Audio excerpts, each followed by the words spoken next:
chapter 1 and verse 4. Draw me, we will run after thee. The king hath brought me into his chambers. We will be glad and rejoice in thee. We will remember thy love more than wine. The upright love thee. You find this, the Shulamite is making an appeal to Solomon, and she says, draw me, attract me to yourself. That is the appeal, that's the longing, that's the desire of the Shulamite. The desire is that she wants Solomon. That's exactly what we find the longing of the church. The church wants to have Jesus Christ as the head. He is the head of the church. The desire is that I want you, and lead me. Lead me. See, when somebody takes the road and then there's somebody else who's following, next time you'd easily follow this man who actually paved the way.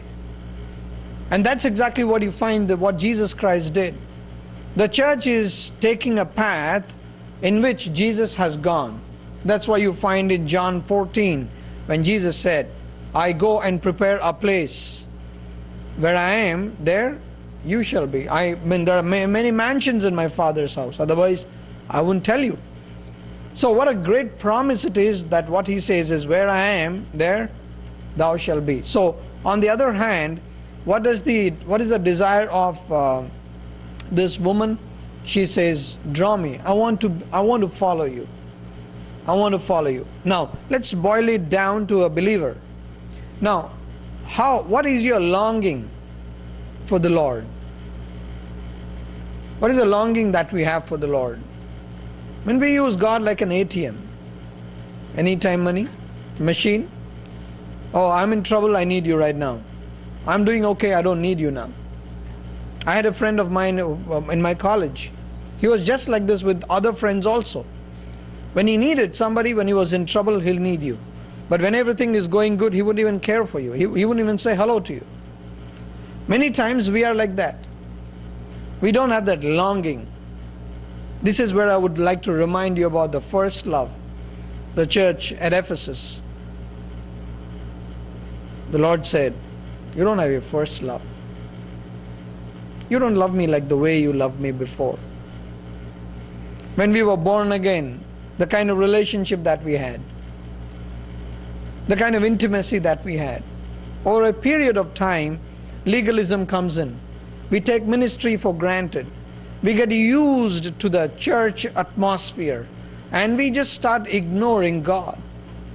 Until that point when we are hit and we hit the rock bottom, and then there's something happens in our family, something happens with our job, something happens with our health, and then that's when we turn back and say, whoa, Lord, I need you now.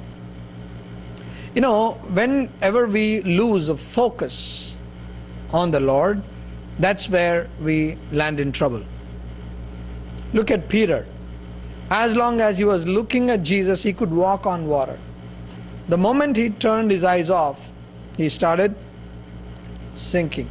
It didn't take much time. That's a beautiful principle that we have. You know, I ask this question always. I would like to repeat that again. Are you spiritually dissatisfied? Are you spiritually dissatisfied? You should have that spiritual dissatisfaction. Lord, I want more of you. I'm not happy with this. I need to have more of you. I need to spend more time with you. You know, unless we come to that point, we will never. That's why in the Beatitudes, blessed are the poor in spirit. What is the meaning of blessed are the poor in spirit? Did you ever think about that? What is poverty? Poverty is lacking. Blessed are the poor in spirit. What is the meaning of poor in spirit? Can somebody tell me that?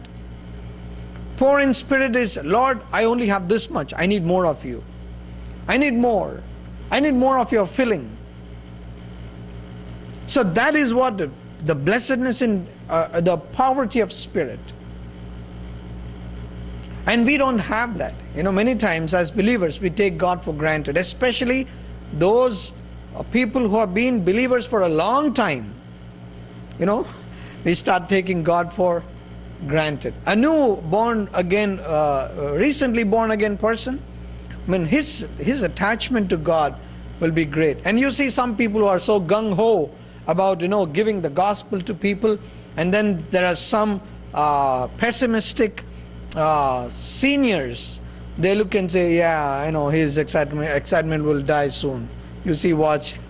You're supposed to catch the fire from this man who is so interested and who is so desirous of giving the gospel to the other people. Actually, he is actually your benchmark.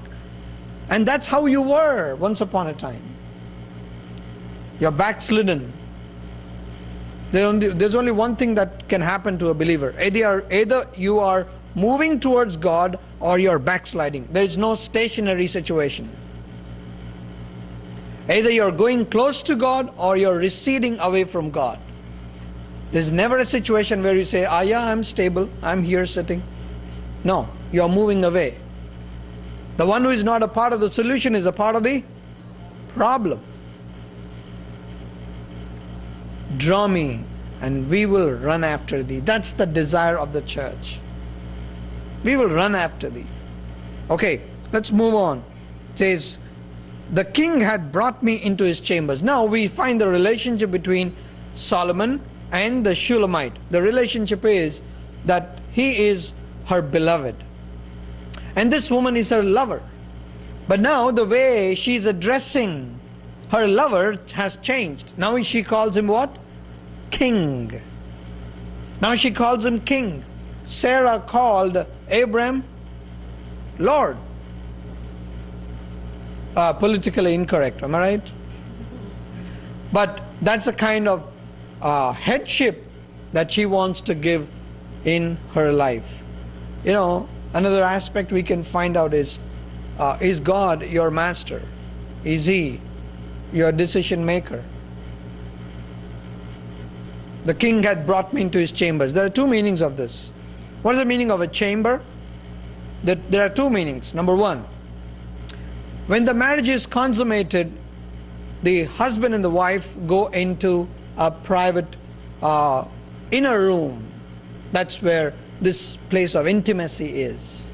The second thing that I was thinking about this is, and then God brought me this thought. I didn't find this in any commentary, but this is what I understood. The chamber was opened for us when Jesus said, it is finished. The most holy place, the veil was torn, and then we got entrance into. Now think about, with that perspective, look at this verse now. Draw me, we will run after thee. The king hath brought me into his chambers. You see that? God has given us access into the most holy place.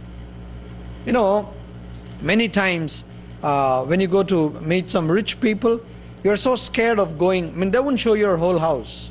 Am I right? They'd keep you in the front room and then say, yeah, they'll just give you coffee, they'll talk to you and then let you go. But if you find a real friend, you know what you do? The first thing that you do, you'll show them the whole house. Am I right? Yeah, let me show you my house. This is what you'll do to somebody who's so intimate with you.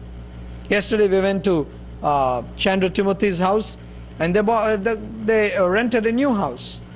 And they just said, come on in, let me show you how this house is. Oh, we have this washer and dryer here, this is the kitchen, this is the bed. They showed us the whole house. If you are a stranger, that person, the owner of the house, will never show you that house. And God has opened the chambers which are so closed for several hundreds, thousands of years because of what He did on the cross. That day when the veil tore, we got an entrance, and now we have an access. And as Peter says, we are royal priesthood. Now He made us royal priesthood there. And then He says, the king hath brought me into his chambers, we will be glad and rejoice in thee. Many times we don't concentrate on these kind of verses. And the song that we sang, the joy of the Lord is my strength.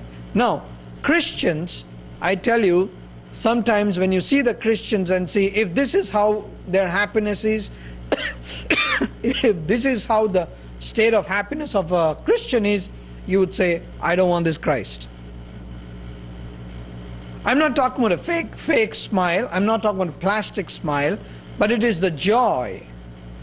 Joy. There's one thing I learned from the Philippian study that, Pastor Dan did. He said, one thing I really liked in that was, the joy of a believer doesn't depend on circumstances. It doesn't depend on circumstances. But when you're a backslider, you know what happens? You will not lose your salvation, but you will lose the joy of your salvation. So what we need to do is, how happy are you? How joyful are you? How much do you enjoy the Lord? It's not only, see, I tell you one thing. When we come to a church atmosphere like this, it is easy to get pepped up and see Pastor Dave and say he's so exuberant, and then making you, sing and, get you excited. How about when you're all alone? Do you have that joy? That's very important. Salvation gives you that joy. But we don't live out that. We don't live out that. Does it mean that we don't have those low days? We do have those low days. We do have them, definitely. But it should not deter us from contacting God. Many times when we are so depressed, what we do is we try to run away from God. I want to remind you one man, Elijah. He did a great feat on Mount Carmel. He brought down fire. He killed the prophets of Baal. And immediately, the next day, he got a news. Jezebel sent a note. By tomorrow you'll die. I'm going to kill you. What did he do? He started running away. For the fear of this woman, he started running away. And he went and slept under a juniper tree. He was woken up by an angel. He woke up, he ate, and then he slept again. And then he woke up again, and then he started making appeal to God. He said, what? God, kill me. Kill me. Hey, just the previous chapter, you brought fire from heaven. We all have those low moments. We all have those low moments. But Elijah never lost his fervor for the Lord. He was able to hear God's still small voice. Here you find, we will remember thy love more than wine. We discussed about what is love, what is wine. There's another thing I want to add to this part. Revelation chapter 6 and verse 6. In Revelation chapter 6 and verse 6. It says, and I heard a voice in the midst of the four beasts say, a measure of wheat for a penny, and 3 measures of barley for a penny, and see thou not hurt the oil and the wine. You know, if you see the calculations here, wheat for a penny, and 3 measures of barley for a penny. Now here when you see the penny, don't count the pennies today. It is actually a day's wage. You know, a day's wage. So if you work the whole day, how much do you get? A measure of wheat. It's actually a quart. A quart of wheat for your whole day's wage. And that's what's going to happen in the coming days. Today's news, if you look at USA Today, it says 1% of the American population holds the largest amount of money. It's the 99% which is all the way down. And now going by this verse, we come to this point where we see that the people who are poor will be poor and the rich will be rich. If you're trying to bring the equation together, that's not going to happen, because that's written in the Word of God. Don't hurt the oil and the wine is what the Bible says. What is wine symbolic of? Wine is symbolic of luxury. Oil is symbol of richness. And therefore, he says, the angel is told, don't touch the oil and the wine. Mean to say, let them enjoy. That's why the world is today now in a great imbalance. So wine is a symbol of luxury. You get it? Wine is a symbol of luxury. But what does this woman say? The Shulamite says to Solomon, I will remember the love more than wine. Your love is more precious to me than the riches. That's exactly what you find about the relationship of Jesus Christ with His church. His love is priceless. You cannot pay a price for what He has done. Can you think about how much money you can pay for what He did on the cross? You know, He poured out His life. There was one man in Acts of Apostles chapter 8. He was called Simon the Cyrene. Sorcerer, Simon the sorcerer. What did he do? When he saw the Holy Spirit was coming upon people, he brought money and said, can you get me this? They said, no, your heart is not right and you can't get this with money. Shall I tell you something? How can you make something priceless? How can you make something very, very, very, very priceless? Anything that is not for sale is priceless. The moment you put a tag, say I want to sell this chair, I put, garage sales, you put a $2 sticker on it. It means to say, I have $2, I can buy it. And there is somebody who wants to buy this dome. And he says, I like it. Man, I've been looking for this for several years. Can I buy it? And you say, no, it's not for sale. It's not for sale. What happens to that price? There's no price that you can attach. There's no tag that you can attach and say, for what Jesus did for you and me on the cross, there's no price tag. And therefore here you find, we will remember thy love more than wine, is what she says. And then the upright love thee. When God has done so much, what is the expectation of the church? 1 John 4:19, first He loved us and therefore we love Him. He first loved us and therefore we love Him. Okay, let's move on. Now let's go to this second part of the portion. I am black but comely, O ye daughters of Jerusalem, as the tents of Kedar, as the curtains of Solomon. I am black but comely. She says, I am black, I'm dark. I am dark. Now, this is a self-abnegation, a self-deprecation, an analysis, a self-analysis about oneself. When you and I, let's be frank about it, though we are saved, we are sometimes haunted by our memories of what we have done in the past. That is with the guilt. It always haunts us, am I right? We are forgiven, but it will always remind you what you did. Satan will always try to bring back those memories and say, all right, you're a child of God, but you remember what you did? And here you find this is the way she's looking at herself. She says, I'm black. I'm black, but I'm comely. At the same time, I'm beautiful. You know, there's a theologian called Wilmington. He calls this woman as the Cinderella. Now you know the story, right? She is the neglected, beautiful girl in the family. The church is also like that. If you study the New Testament, the church is compared in two different ways. One is compared to a virgin or a bride, and the church is also compared to a widow. If you go to Luke chapter 17, 18, you find this woman who came to the unjust judge and kept knocking his door. I want it, please help me. And this man wanted to get rid of this woman and say, okay, I'll give it to you. The helplessness of the church. You know, going by what's happening around the world, the church seems to be very small.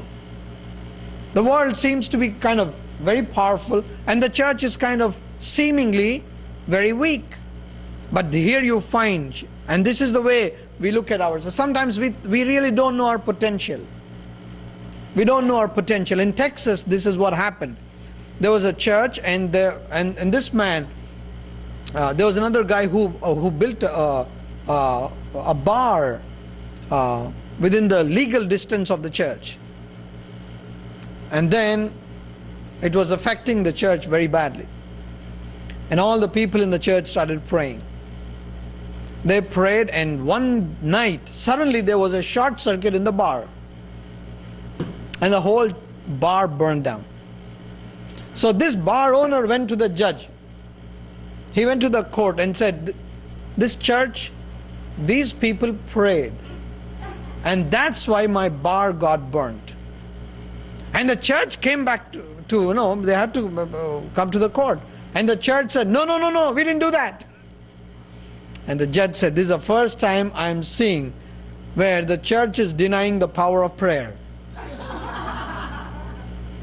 And she says, and the judge said, it's so strange that the church prayed and they don't believe in the power of prayer. This guy who's a bar owner, he believes in the power of prayer. We look like nobodies and nothing, but you really don't know how great you are. You know, the Bible says, if what we bind, in heaven, it's bound here. Can you imagine? Just two ordinary people doing that? We are a people of great potential. But thing is, we don't really know that. When the Indian Constitution was being written, the first Prime Minister, he was approached by the man who was writing the Constitution. Indian Constitution is an adaptation of the British Constitution because they ruled over India for a long time. And now they came to a point where they did not know where to place the Christians. Now what do we do with these guys? So the man who was writing the Constitution came to the first Prime Minister and said, I don't know where to keep these people. And the first Prime Minister said, don't touch them. They're like a soccer ball. The harder you hit, the higher they'll go. You see, the harder you hit them on the ground, the higher they'll go. And we had to know our potential from an outsider. A bar owner has to tell the church that your prayers are so powerful. An unbeliever has to tell us how strong you are. We need to make an analysis about our own selves. Sometimes we are definitely black, but we are comely. How do we know these two dual situations? Look at this. Verse 5. I am black but comely, O ye daughters of Jerusalem, as the tents of Kedar, as the curtains of Solomon. Now there are two names here, the tents of Kedar and the curtains of Solomon. Who is this Kedar? Kedar was the son of Ishmael. You find this in Genesis chapter 25 and verse 13. Let's look at that. Genesis chapter 25 and verse 13.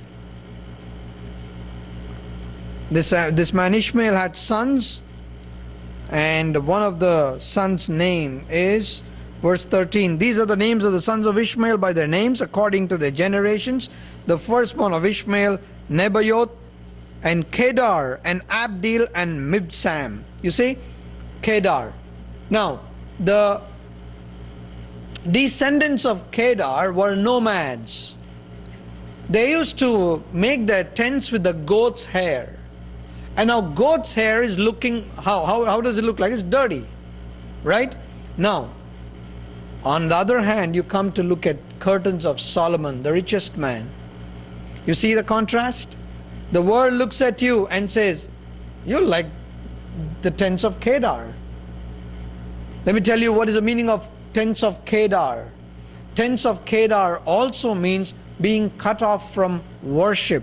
How do we know that? Look at Psalms.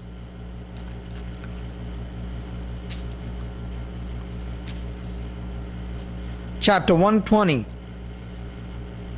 chapter 120 and verse 5. Woe is me that I sojourn in Mesech, that I dwell in the tents of Kedar. I dwell. See, there is a woe there. So you're so far off. You're so far off. And you're so ugly. You're so dark. On the other hand, the woman says, hey, I'm comely. I'm comely. And I'm like curtains of Solomon. The curtains of Solomon are so rich and splendid. I want to tell you how God looks at you, okay? Now, you may look at yourself and say, I'm so black, I'm so dirty. But I want to encourage you tonight and tell you how God looks at you. Chapter 1, Song of Solomon, chapter 1 and verse 8. If thou knowest not, O thou fairest among women. You may look at yourself as dark, but the way God looks at you, He says, you're fairest among women. Look at verse 15. Behold, thou art fair, my love. Behold, thou art fair, thou hast dove's eyes. Let me show you one more verse. Chapter 5 and verse 9. Chapter 5 and verse 9. What is thy beloved more than another beloved, O thou fairest among women? Chapter 6 verse 1. Whither is thy beloved gone, O thou fairest among women? You know what? The whole world is looking at you and says, you are fairest among women. Solomon is looking at her beloved and says, you are fairest among women. And her analysis is, I'm dark. I'm dark. You know, it doesn't matter how you look at yourself. It all matters how God looks at you. Am I right? Just think about this. In the morning when we wake up, we go to the bathroom, look at the mirror, and the moment we walk out, we forget how we look like.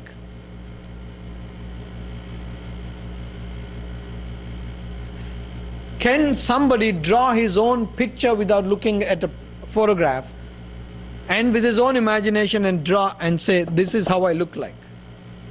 You know what a rare quality that is? You give them a picture and say, draw my picture looking at the photograph. They can do that. But with all the memory, I tell you, I look at you, I know how you look how you look like, but I don't remember how I look like myself. And maybe I can describe myself, but you see, it all matters how God looks at you. You may be thinking I'm dark, but God says, no, you are fairest among. Why? Because He has covered His church, the believers, with His own blood. Okay, let's move on to look at some other things. Look not upon, verse 6. Look not upon me because I am black, because the sun hath looked upon me. My mother's children were angry with me. They made me the keeper of the vineyards, but mine own vineyard have I not kept. What does it mean?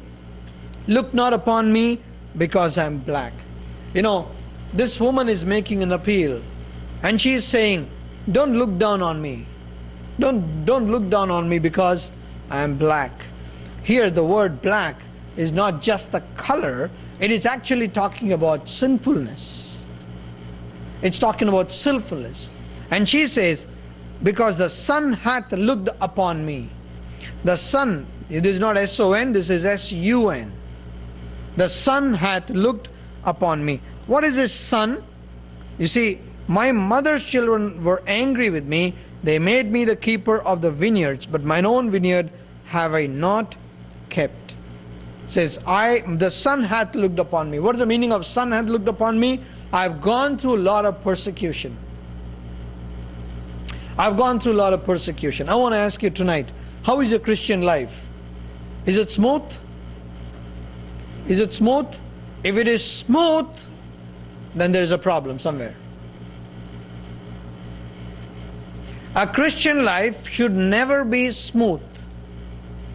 It can never be smooth, because we have an enemy who is like a roaring lion, prowling to devour someone. He is waiting to trip you. He's all the time looking at you. And here, if you say, my Christian life is going very smooth, and this is what, of course, number one, we don't even ask this question. How are you? You know, when we meet and say, how are you? Doing good, yeah? How many of you have asked, how is your spiritual walk? Yeah? Do we call people and say, how are you doing? How is your spiritual life? We don't. Yeah, how is your business? How is your situation? If you're too close enough, you'll say, how are your finances? Everything going good? How is your health? Yeah, what happened last time you wanted to sell your house? Yeah, these are the things that you will talk, but hardly do you find the believers talking about the spiritual status, the update on the spiritual life. Secondly, as a believer, if you are not going through trouble, it means there is a problem. And this woman says, I'm going through trouble. My mother's children were angry with me. You know who is mother's children? Here, the mother's children is the fake believers. The people who were in the house, but they're not really spiritual. This word, I can give you 4 examples for this. You remember that man Cain? Cain. He killed his own brother. Esau. He did not run after the real riches. He just threw away his birthright. You see this man? And then you can also talk about Absalom. You know what did Absalom do? His dad had to run away from his own house because of Absalom. Judas Iscariot went around with Jesus, was there for 3.5 years, took part in all the miracles, was in that group, but he was the betrayer. And these people, what did they do? They were angry with me. You know, when a spiritual, there are 3 types of people in the whole world. Did we do this before? The whole world can be divided into 3 types. Number 1 is a natural man, person who is not saved. Now, the second group is a person, either you are saved or unsaved, okay? The unsaved man is a natural man. In the saved category, you have the rest of the 2 groups. In the saved category, you have one group which is the carnal people. Carnal people who follow after the flesh. And in the saved group itself, there is a second category where you have spiritual people. You know where all the problems in the church come from? Not from the natural man. Because he has no part in the church. He doesn't even come to church. You know, in the spiritual life where all this gossip and backstabbing and lies and all these keep floating, you know where all these come from? They come from carnal person. He says, I'm a born again person, but the way he lives is according to the flesh. The mind of the man who lives by flesh is death, is what Romans chapter 8 says. It causes more trouble. And here you find the persecution from within. Paul writes about his big list of the way he was suffering. Am I right? He says, I was shipwrecked, I had this problem, I went hungry, and I was beaten with lashes, 39, 40 less 1, these many times, all these things. And then toward the end he says, persecution from my own brothers, he says. I remember a story. There was a man who escaped from the concentration camp during the Holocaust. He escaped from the concentration camp. He came home. Somehow, it took him several months. He came home. And after he came home, he met his son. And that night, he committed suicide and died. And you could have might as well stayed back in the concentration camp. They would have killed you, right? Why did you come all the way home, and then why did you commit suicide? You know what happened? He came to know that his own son had given the information to the Gestapos. And they were the ones who caught his dad. His own son betrayed him. Many times, the ground is more slippery inside than outside. Am I right? That's why we say we have to fight against these spiritualities, dark powers. That's what we are called for. Many people, skeptics, those who don't believe in Jesus, they have this big question. Man, this Jesus, he had one of his disciples, and couldn't he know that he is the betrayer? When he was making a selection, why would anybody pick up a betrayer and carry with him all the 3.5 years? He should have just thrown him away, or he should not even selected him. There are many questions that come up like this. But you know what? The problem's from within.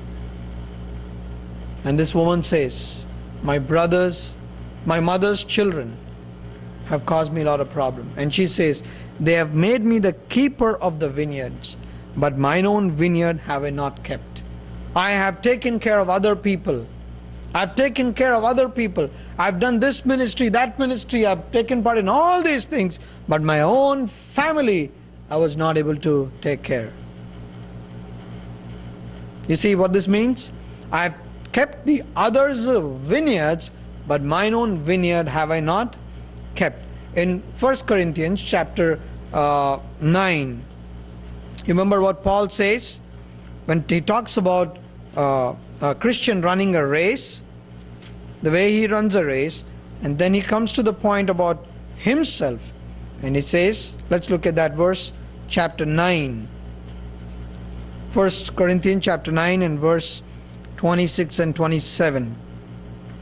I therefore so run not as uncertainly, so fight I, not as one that beateth the air, but I keep under my body and bring it into subjection, lest that by any means, when I have preached to others, I myself should be a castaway. After we were married, there was one preacher who invited us to his house. We went all the way, there was nearly 20 miles maybe, on a scooter, on a bike. We went all the way, and we came to his house, and he had called us for lunch. And what do we see? The house is locked. We were shocked and said, man, just imagine, newly married, somebody invites you for lunch, and they're not there. And he doesn't have a cell phone where we can say, oh, did you just step out, or what happened? No. So we had to go back home, and of course we ate somewhere. And this man started, he's involved in the ministry. He's so powerful. He drives out demons. He can pray. In third world countries, you have this serious problem. He prays, and then he went to places, did this ministry. Yeah, great ministry he was doing all around. One day he came home. After the ministry, he came home. You know what? It's a real life story. Somebody who I know. He came back home. His wife was gone. She is married. She eloped with somebody.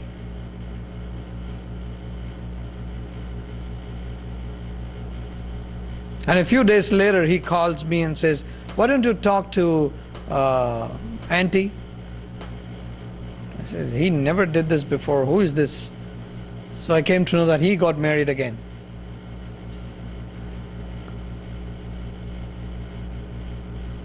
You have taken care of all the other people, but you did not take care of yourself. I did not take care of my vineyard. I want you to look at 1 Timothy chapter 4. 1 Timothy chapter 4 and verse 16. 1 Timothy chapter 4 and verse 16. Take heed unto thyself and unto the doctrine, continue in them, for in doing this thou shalt both save thyself and them that hear thee. I want you to look at the progression. I want you to look at what is given importance first. Take heed unto thyself and unto the doctrine. Take care of yourself and then the teaching, then the doctrine. Because by doing this, you will save yourself and then those who hear you. Did you see that? First it is you. People, okay, let me ask you this question. It's a very tough question, but I want to ask this. Would people come to the Lord just because we are Baptists, or because they see Christ in us? What is more important? They see our life. Just because this is, a Baptist church, oh yeah, this is a Baptist church, may go, yeah. Your neighbor watches you. He sees your life. And when he sees the life of Christ in you, he say, where do you go to church?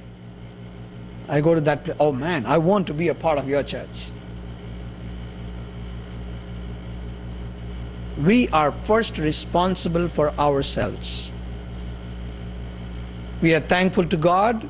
We follow the Baptist doctrine. That's wonderful. What's more important is our life.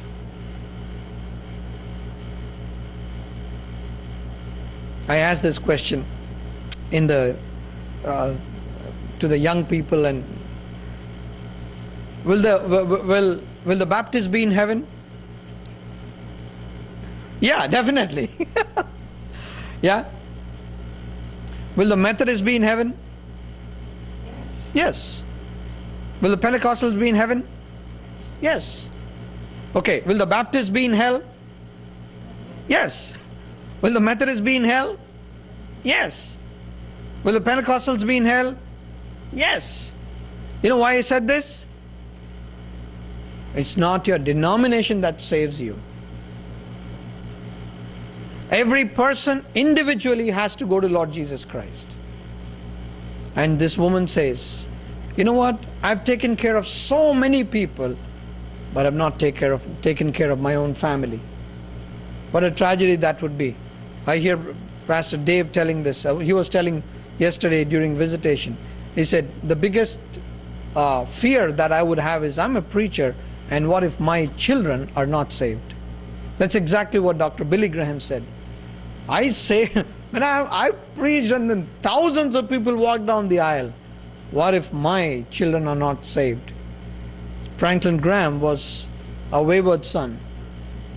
But you know what? God's grace is upon him. He came back and he's now preaching the word to lots of people. You see, we can be very good outside. I was talking to one man who came home last Friday, and he was saying, there was a preacher who was so good in the church. People said, wow, what a great man you are. The wife, this happened in India, in South India, and this woman brought his bed and his belongings. She brought all his belongings and his bed to the church and said, you're an angel here, you better stay here. You stay here. We take care of other things, but we ignore our own life. We ignore our family. That's what she's talking about. I have taken care of others' vineyards, but mine own vineyard have I not kept. People see what you do more than what you preach or talk. There's somebody who's made this statement. I think one of my friends said this. Your actions are speaking so loud that I can't hear what you're saying. You say, hear that? Your actions are so loud that I can't hear what you are saying. We have to be responsible. And that's why First take care of yourself, and then those who hear you will also be safe. First you will be safe, and then those who hear you will be safe. So this is what we learn about. My mother's children were angry with me.